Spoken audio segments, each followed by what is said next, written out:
dysfunctional vet. This is my manifold header.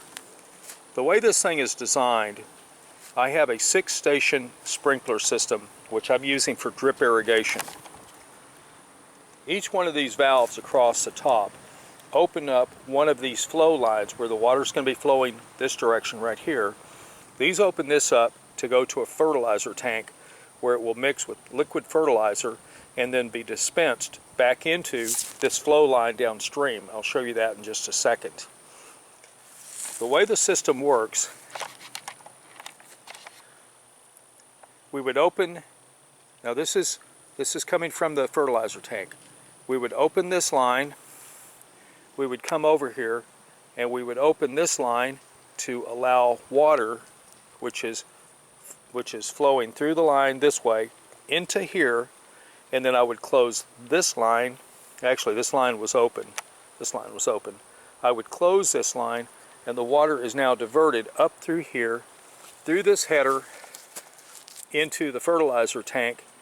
It mixes, it comes back up through here, flows down, it flows out, it goes back into my distribution system, and it goes out to my garden. Now, if you look, this thing is slightly off center. This line is here and this one is here. I did that to make it a little bit easier to reach in and manipulate things without having too much stuff right in the way. It's kind of awkward looking and kind of weird looking, but the design works. Let me see if everything's here. Okay, now some of the features. I have these unions here and here so that I can take this section out if I need to work on this, or if I need to work on this valve and replace it. Let's say for some reason it fails, because I am running fertilizer through it, and fertilizer is hard on metal. So I can take this one section out and still have the irrigation system working while I'm replacing parts on it. Down here on this, my flow water is going to be coming out, going to the tank as described. You'll have a shut-off valve here and a shut-off valve here, PVC type. But I can open this up like so, and now I can flush the water through here and wash all the fertilizer out of my metal ball valves and out of the line, so that I don't have problems later down the road. But I can flush all this out, and I can close this off. I can open these valves up. I can open up whatever flow line I need to fertilize using my drip irrigation. One other thing, down here on this line right here, all right, this one would be closed, this one would be closed. Now the water is flowing through here. We open this up and it's coming out. After it comes out and it goes into the garden, we can use a distribution system so that I can run different fertilizers, like say 10, 10, 10, 30, 0, and 6, and something else here, and something else here, and something else here. Since I have 6 lines going, I have a total of I have the ability to have 30 different fertilizing schedules depending upon what I'm growing and what the needs of the plants are. I can also alter my watering schedule.